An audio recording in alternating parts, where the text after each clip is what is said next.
எல்லாருக்கும் வணக்கம். கெப்சரா ஃபவுண்டேஷன் நடத்துகிற மதிலை தாண்டு கிராஸ் த வால் இந்த நிகழ்ச்சிக்கு வந்திருக்கிற எல்லா பத்திரிகை நண்பர்களுக்கும் என்னுடைய மனமார்ந்த வாழ்த்துக்கள், வணக்கங்கள். உங்களுக்கு ரொம்ப நன்றி. இந்த கிராஸ் த வால் மதிலை தாண்டு இந்த டைட்டில் எப்படின்னா எல்லா பேரியர்ஸ், எல்லா ரெஸ்ட்ரிக்ஷன், தடைகள் அதையெல்லாம் தாண்டி வரணும் அப்படின்னு சொல்லிட்டு நம்ம யாருக்காக இந்த ஃபங்க்ஷன் நடத்துகிறோன்னா நம்ம திருநங்கை சகோதரிகளுக்காக. திருநங்கைகள்னு சொல்கிறது சும்மா சாதாரணப்பட்ட மக்கள் கிடையாது. போன வாரம் தமிழ்நாட்டிலேயே உயர்ந்த ஒரு ஸ்தானத்தில் இருக்கிற, எனக்கு பெயர் சொல்ல முடியாது இந்த இடத்துல, அப்படிப்பட்ட ஒரு நபரோட ஃபோனில் பேசிட்டு இருக்கும்போது அவர் சொன்னார், திருநங்கைகளை நான் பர்சனலாக என் வாழ்க்கையில் பார்த்துருக்கேன். திருநங்கைகளை அவங்களுக்குன்னு சொல்லிட்டு ஒரு விஷயத்த செய்யும்போது அந்த தமிழ்நாடு தேசமே ஆசீர்வதிக்கப்பட்டிருக்கிறத நான் பல வருஷங்களாக நான் பார்த்துருக்கிறேன் அப்படின்னு சொல்லிட்டு அந்த முக்கிய தலைவர் ஒருத்தர் என்கிட்ட அதை சொன்னாங்க. அதைத்தான் நான் சொல்றேன். திருநங்கைகள் சாதாரண மனிதர்கள் கிடையாது. சொல்லலாம் இப்போ முன்னாடியே பார்த்தாச்சுன்னா மக்களுடைய மனம் தான் எல்லாத்துக்கும் காரணம். முன்னாடி பல பெயர்களை, பட்ட பெயர்களை அவங்களுக்குன்னு சொல்லுவாங்க. ஏன் எங்களை கூட ஊனமுற்றோர் அப்படின்னு தான் சொல்லுவாங்க. ஆனா இந்த ஊனமுற்றோர் திருநங்கைகள் அப்படின்னு அந்த பெயரை மாத்தினது நம்மளுடைய கலைஞர் அவர்கள் தான் அந்த பெயரை மாத்தினாங்க. அவர் மறைந்தாலும் அவருக்கு அந்த அந்த பேருக்காக, என்னன்னா திருநங்கைகள் அந்த பெயரை கலைஞர் அவர்கள் கொண்டு வந்ததுனால இன்னைக்கு திருநங்கை சமூகத்துக்கு எல்லாரும் மதிப்பா பாக்குறாங்க, எங்களை மாற்றுத்திறனாளிகளா பாக்குறாங்க. அப்போ எப்படின்னா இதை நாங்க சொல்லணும், என்னன்னு திருநங்கைகள் எப்படி பேர் வந்துச்சு அப்படின்னு. அதுக்கப்புறம் என்னன்னா திருநங்கைகள்னா யாரு அப்படின்னா அவர்கள் கடவுள் ஆணுக்கும் பெண்ணுக்குமானதை விட கடவுள் அவங்களுக்கு ஒரு பெரிய ஒரு பொறுப்பு அவங்க முன்னாடி இருந்திருக்காங்க, அவங்களுக்கு ஒரு பெரிய ஸ்தானத்தை கொடுத்திருக்கிறாருன்னு சொல்லிட்டு பைபிள் சொல்லுது. அது பைபிள்ல நீங்க எங்க போய் பார்த்தாலும் அன்னகர்கள்னு சொல்லிட்டு திருநங்கைகளை குறித்து சொல்லியிருப்பாங்க. இதையெல்லாம் பத்தி ஆராய்ச்சி பண்ணிதான் இவங்களுக்கு இவ்வளவு பெரிய உயர்வா. அப்புறம் நிறைய சரித்திரத்துல என்ன சொல்றாங்கன்னா, பெரிய பெரிய ராஜாக்களுக்கு அடுத்த ஸ்தானத்துல இவங்க ராஜாக்களையே நடத்துகிறவர்களாக திருநங்கைகள் இருந்திருக்காங்க. அப்புறம் அந்த புறத்துல தேவையில்லாத ஜனங்கள் உள்ள வந்துடக்கூடாது அப்படின்னு சொல்லிட்டு காவல் காக்கிறவர்களாக இருந்திருக்காங்க. எப்போ இந்த கழிந்த ஒரு 100 வருடத்துலதான் ரோட்டுக்கு வரக்கூடிய நிலைமை வந்திருக்குது.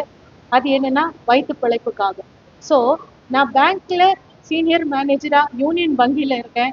துடியலூர் பிரான்ச்ல இருக்கேன், கோயம்புத்தூர்ல. அங்கேருந்து நைட்டு ஒரு 8 மணி 9 மணி 10 மணி எல்லாம் ஆகும்போது நான் வரும்போது வேலை முடிச்சுட்டு வர சமயத்துல ஒரு துடியலூர் பகுதிகளிலேயே ஒரு 1 கிலோமீட்டர் 2 கிலோமீட்டருக்குள்ளாடியே ஒரு குறைஞ்சது 50 பேர் நைட்டு நின்றுட்டு இருப்பாங்க. எனக்கு அதை பார்க்கும்போது தப்பா தெரியாதுங்க, கண்டிப்பா எனக்கு தப்பா நினைக்கவே தோணாது. தப்பா நினைக்கதான் தோணியாச்சுன்னா எல்லாரையும் தான் தப்பா நினைக்கணும், நல்லா இருக்கிறவங்களை ஆணும் பெண்ணையும் தான் தப்பா நினைக்கணும்.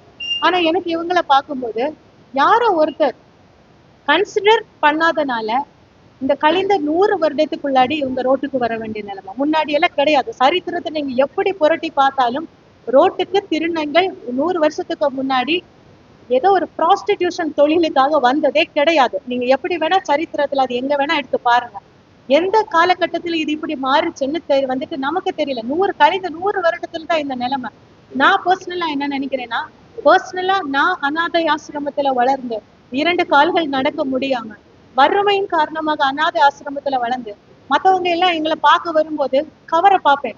கையில ஏதாவது கவர்ல ஏதாவது இருக்குதா, சாப்பிட ஏதாவது இருக்குதா, அதை பார்த்து சாப்பாட்டுடைய அருமை தெரிந்ததுனால சின்ன வயசுல இருந்து 7 வயசுல இருந்து என்னுடைய ஒரு விஷன், ஒரு தரிசனம் என்னன்னா, இந்தியாவுல சாப்பாட்டுக்காக ரோட்டுல யாருமே நிக்க கூடாது. அது பிச்சை எடுக்கிறவங்களா இருக்கட்டும், யாரா இருக்கட்டும், ஆணா இருக்கட்டும், பெண்ணா இருக்கட்டும், சாப்பாட்டுக்காக ஒரு ஏரியாவுல ஒரு மனிதர்கள் எங்கேயுமே நிக்க கூடாது. அப்பயே திருநங்கைகள் நிக்கிறாங்க சாப்பாட்டுக்காக. எல்லாருக்குமே இங்க பாருங்க, 3 வேளை யாராவது ஒருத்தர் ஒரு ஆளுக்கு தானமா சாப்பாடை கொடுத்துட்டே இருந்தாச்சுன்னா, கண்டிப்பா சாப்பாடுன்னு ஒண்ணு கிடைச்சிட்டே இருந்தாச்சுன்னா யாரும் எதுக்கு போக மாட்டாங்க. அப்ப அந்த சாப்பாடை சாப்பிடுறதுக்கே கஷ்டமா இருக்குது. அதுல ஒருவேளை வெளியே போனா, அப்ப நான் சில திருநங்கைகளை கூப்பிட்டு பேசினேன். உங்களுக்கு என்ன பிரச்சனை, ஏன் இந்த தொழில், ஏன் இதை தெரிஞ்செடுத்திருக்கீங்கன்னு சொல்லும் போது, நான் நல்லா படிச்சிருக்கேன். ஒருத்தவங்க சொன்னாங்க, நல்லா படிச்சிருக்கேன், நல்ல சூப்பரா இங்கிலீஷ் பேசுறாங்க, எல்லாம் இது பண்றாங்க. ஆனா ஒரு இடத்துல வேலைக்கு போனா தவறா தொடுறாங்க. ஒரு இடத்துல வேலைக்கு போனா படிக்க போயாச்சுன்னா கன்சிடர் பண்ண மாட்டேங்கிறாங்க. 4 பேரு சேர்ந்து எங்களை வந்துட்டு தப்பா இது பண்றாங்க. அப்ப நான் வேலைக்குன்னு போனாலே எனக்கு வந்துட்டு என்ன சாதாரண ஒரு மனுஷனா மனுஷியா பார்க்காத போது வந்துட்டு நான் அப்ப எனக்கு லாஸ்டா ஈஸியா தெரியுறது ரோடு, ஈஸியா தெரியுறது தொழில். எனக்கு போயாச்சுன்னா 5000 10,000 ஈஸியா கிடைக்குது. இதே 5000 10,000 நான் ஒழுக்கமா நான் வந்து சம்பாதிக்கணும்னு ஒரு இடத்துல போயாச்சுன்னா தேவையில்லாத தொடுதல், தேவையில்லாத வார்த்தைகள். நம்மளையே இப்ப நினைச்சு பாருங்களேன். நான் காமனா ஒண்ணு சொல்லிக்கிறேன். ஒரு பெண்ணுக்கு, தாயான ஒரு பெண்ணுக்கு அல்லது தாய்மை அடையாத ஒரு பெண்ணுக்கு, கல்யாணம் ஆக முடியாத ஒரு பெண்ணுக்கு யூட்ரஸ்ல திடீர்னு ஒரு பிரச்சனை வந்துருச்சுன்னு வச்சுக்கோங்க. திடீர்னு ஒரு கட்டி ஏதோ ஒண்ணு யூட்ரஸை ரிமூவ் பண்றாங்க. யூட்ரஸை ரிமூவ் பண்ண உடனே அவங்க பெண் இல்லைன்னு ஆயிடுமா? அவங்க தாய் இல்லைன்னு ஆயிடுமா? யூட்ரஸை ரிமூவ் பண்ணலன்னா பெண் இல்ல, இவங்களுக்கு ஜெண்டரே இல்ல அப்படின்னு ஆயிடுமா? அதே மாதிரி ஒரு தாயின் வயிற்றுல பிறந்து வரும்போது அவங்களுடைய சரீரத்துல ஏற்படக்கூடிய ஒரு உணர்வு, அந்த உணர்வுல அவங்க அவங்கள பெண்களா உணர்றாங்க. இது வந்து ஒரு இயற்கையினுடைய நிகழ்வு. நான் வந்துட்டு I am against for lesbians and K marriage. I am against for, அது நேச்சருக்கு எதிரானது. இயற்கைக்கு அப்பாற்பட்ட எந்த உறவுமே அங்கீகரிக்க முடியாது. அது கேயா இருந்தாலும் சரி, லெஸ்பியன்ஸா இருந்தாலும் சரி. ஆனா திருநங்கைகள்னு சொல்லும் போது வந்து நம்ம அவங்களுடைய சரீரத்துல வரக்கூடிய ஒரு மாறுபாடு அதுல அவங்க உணர்றாங்க. ஸோ அவங்கள வந்துட்டு கன்சிடர் பண்ணணும். அவங்களுக்கு ஒரு நல்ல ஒரு வேலையை வந்துட்டு நம்ம ஏற்படுத்தி கொடுத்தாச்சுன்னா நல்ல ஒரு வாழ்க்கைக்கு வந்துட்டு அவங்களுக்கு நம்ம வழிகாட்டுதல். அவங்க படிக்க போற இடத்துல எல்லாரும் சாதாரண மனிதர்களா ட்ரீட் பண்ண ஆரம்பிச்சாலே ரோட்டுக்கு வரக்கூடிய நிலைமை குறையும். அதைத்தான் இந்த கெப்சரா ஃபவுண்டேஷன் சும்மா ஒரு ஃபங்க்ஷன் நடத்துறதுக்காக நடத்தல. அவங்களுக்கு நாங்க என்ன பண்ணிருக்கோம்னா வந்து கெப்சரா ஃபவுண்டேஷன்லயே பழனி கவுண்டன் புதூர்ல 1500 ஸ்கொயர் ஃபீட்ல ஒரு ஃபுட் மேனுஃபேக்சரிங் யூனிட் வந்து வச்சிருக்கோம்.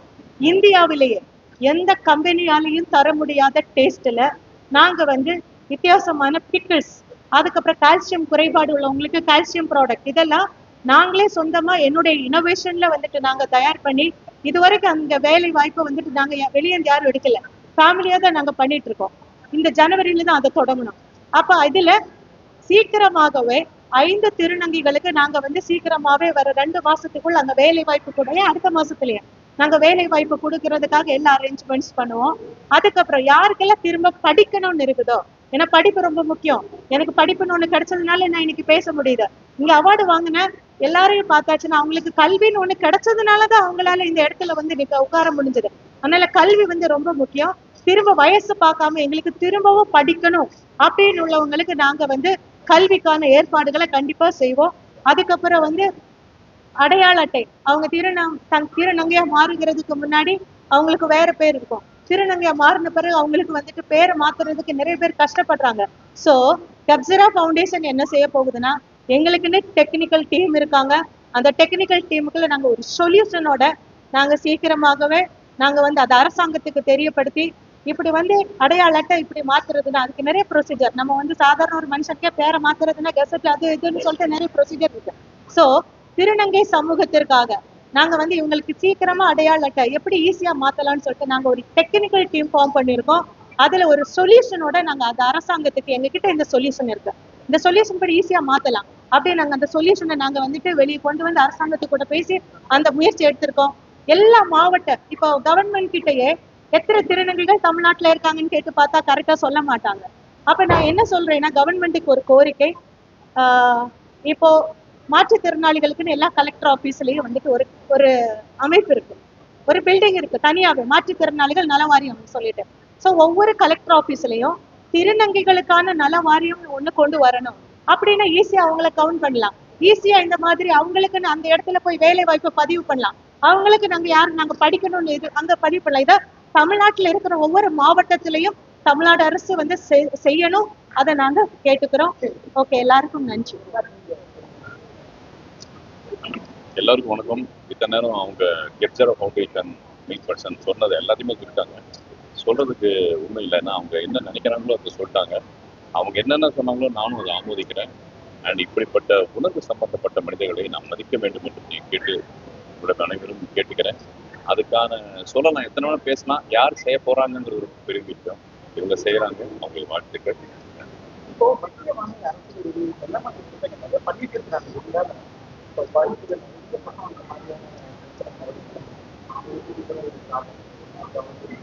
அம்மா சொல்லுவாங்க, அம்மா சொல்லுவாங்க.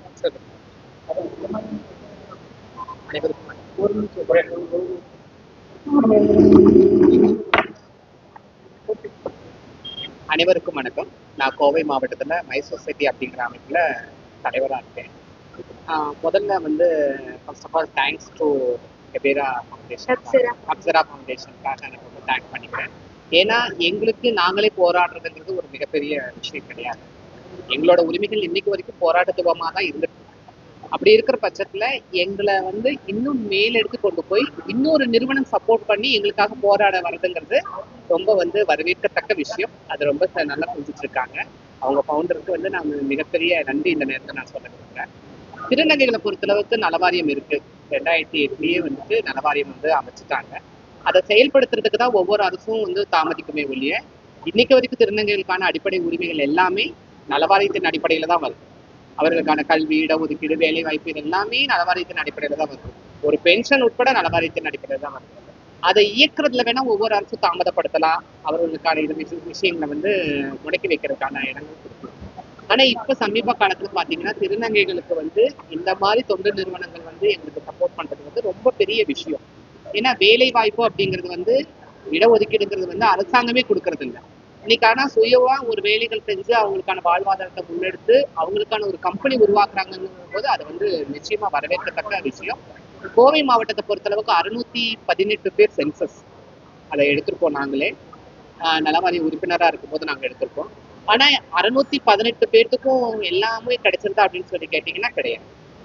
ஒரு சிலர் இவங்களை சொல்ற மாதிரி அந்த விரக்தியில என்ன அவங்களுக்கு உண்டான வாழ்வாதாரத்துக்கு அவங்களுக்கு உண்டான வேலை வாய்ப்பு இல்லாத காரணத்தால நிறைய பேர் விரக்தியில தள்ளப்பட்டு அவர்களுக்கான விஷயங்கள் அடிப்படை தேவைகளுக்காக அவங்க ரோட்டோரங்கள்லையும் பாலியல் தொழில்கள்லையும் கடை வசூல்களையும் ஈடுபட்டு தான் இருக்கிறாங்க இன்னைக்கு வரைக்கும். அது வந்து அவங்களுக்கு குற்றமா இல்லை வந்து அவங்களுடைய விஷயங்கள்ல அமைக்கப்பட்ட ஒரு நிலைமையா அப்படின்னு கேட்டா இவங்க வந்து உணர்வுக்கும் உறவுக்காக போராட்டத்துல வாழக்கூடிய நபர்கள். இவர்களுக்கு தேவையான அடிப்படை வசதி அப்படின்னு பாத்தீங்கன்னா அவங்க வந்தா திருநங்கையா மாறுறதுக்கு உண்டான சிகிச்சை, அடுத்தது அவங்களுக்கான இருப்பிடம், அதுக்கப்புறம் அவங்களுக்கு உண்டான உணவு, இந்த மூணுமே வந்து கிடைச்சிருது அப்படின்னு சொன்னா அவங்களுக்கு நிச்சயமா வந்து வாழ்க்கையில எந்த ஒரு விரக்திக்கும் தள்ளப்பட மாட்டாங்க. அப்படி இருக்கிற பட்சத்துல முதல்ல குடும்பத்துல இருக்கிறவங்க முதல்ல அவங்கள வந்து ஏத்துக்கக்கூடிய சூழ்நிலை வரணும்.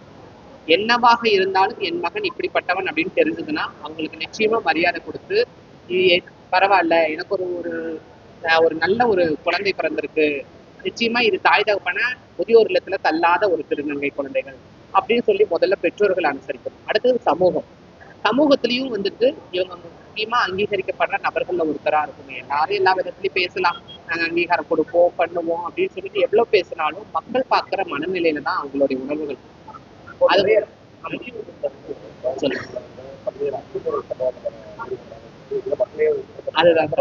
இருக்கு சார். அதாவது என்ன சொல்றதுன்னு கேட்டீங்கன்னா யாதும் முறை யாவரும் கேளுன்னு சொல்லுவாங்க.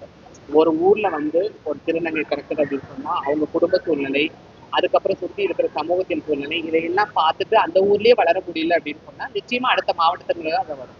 இப்ப எங்க காலகட்டங்கள்ல எல்லாம் பாத்தீங்கன்னா இந்த ஊர்ல வந்து நிச்சயமா எங்களுக்கான அடிப்படை வசதி எதுவுமே கிடையாது, அறுவை சிகிச்சை வழி கூட கிடையாது. அப்படி இருக்கும்போது நாங்க மும்பை, புனே அந்த மாதிரி இடங்களுக்கு தான் அதிகமா புலம்பெயர்ந்து போக காலமா இருந்தது. இன்னைக்கு தமிழக அரசே வந்து எல்லாத்தையும் எடுத்து செய்யறாங்க. உங்களுக்கான அடிப்படை வசதி, கல்வி, அதுக்கப்புறம் வந்துட்டு உங்களுக்கான பென்ஷன், குடியுரிமை, அப்புறம் வீட்டு உரிமை, இது எல்லாமே இருக்காங்க. இன்னைக்கு வந்து ஓட்டே இல்லாத சமூக மக்களுக்கு இன்னைக்கு எங்களுக்கு ஓட்டு, எங்களுக்கான நிறைய விஷயங்கள் இருக்கு. அதுக்காக நாங்க போராடி ஒரு விஷயத்தையும் நாங்க கேட்டுதான் வாங்குறோம். ஒரு பக்கத்துல இப்படி இருந்தாலும் ஒரு பக்கத்துல ஒரு சில நபர்கள் செய்யற தவறுகளால ஒட்டுமொத்த சமூகத்தையும் பாதிக்கக்கூடிய சூழ்நிலையும் உருவாகதான் செய்யுது. எங்கேயோ ஒரு திருநங்கை வந்து போலீஸ் இன்ஸ்பெக்டராவோ இல்ல வந்துட்டு ஒரு நல்ல படிச்சு முன்னணி அதாவது போராடியாவது வேலைக்கு போகணும்னு எண்ணம் இருக்கிற திருநங்கைகள் மத்தியில ஏதோ ஒரு திருநங்கைகள் செய்யற தவறுகள்ல ஒட்டுமொத்த சமூகத்தையும் பாதிக்கக்கூடிய சமூகமும் இன்னைக்கு இருக்கதா செய்யுது. ஆமாங்க ஆமாங்க சார். ஆனா வாரத்திற்கு ஒரு முறை, அதாவது எப்படின்னு கேட்டீங்கன்னா எங்களுக்கான குறைகள் வந்து மருத்துவமனையில போய் கேட்டோம்னா வாரத்துக்கு ஒரு முறை, அதுக்கப்புறம் வந்து மாவட்ட ஆட்சியர்கிட்ட போனோம்னா மாதத்திற்கு ஒரு முறை, இப்படிதான் இருக்கு. ஆனா எந்த நேரமும் என்னாலும் எல்லோருக்கும் சமமான அரசா இருக்கணும்னு நினைக்கிற இவங்க எல்லாருமே அடிப்படையா எங்களுக்கு எந்த நாள் போனாலும் கிடைக்கக்கூடிய சூழ்நிலை வேணும். மாற்றுத்திறனாளிகள் வந்து உடலால பாதிக்கப்பட்டவங்க, திருநங்கைகள் வந்து மனதால பாதிக்கப்பட்டவங்க. இந்த வேற்றுமைகள் வந்து என்னைக்கு புரியுதோ அன்னைக்கு மக்கள் மனசுல ரொம்ப புரியும். ஆமா சார், ஆமா.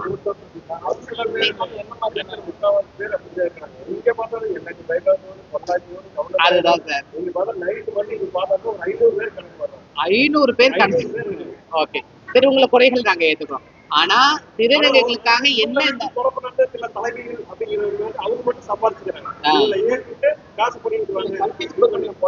ஆமா சார், அதுதான் சார், வெற்றியாளர்களை மட்டுமே இந்த சமூகம் முன்னோக்கி பாக்குது. அப்படி அந்த வெற்றியாளர்களுக்கு மட்டும்தான் அந்த இது கிடைக்குது. ஆனா அதே கல்கி சுப்பிரமணியம் அடிப்படையில என்னவா இருந்தாங்க? இப்ப நாங்கெல்லாம் இன்னைக்கு வெற்றியாளர்னு சொல்லிக்கிறோம். எங்களோட வாழ்வாதாரம் எல்லாம் முன்னாடி எப்படி இருந்தது அதை யோசிக்கணும் இல்ல. இப்ப அவங்களுக்கான தேவை வந்து மிகப்பெரிய கைட்லைன்ஸ், அவங்களுக்கான தேவை வந்து மிகப்பெரிய ஒரு என்ன சொல்றது, அவர்களுக்கான புரிதல் வேணும்.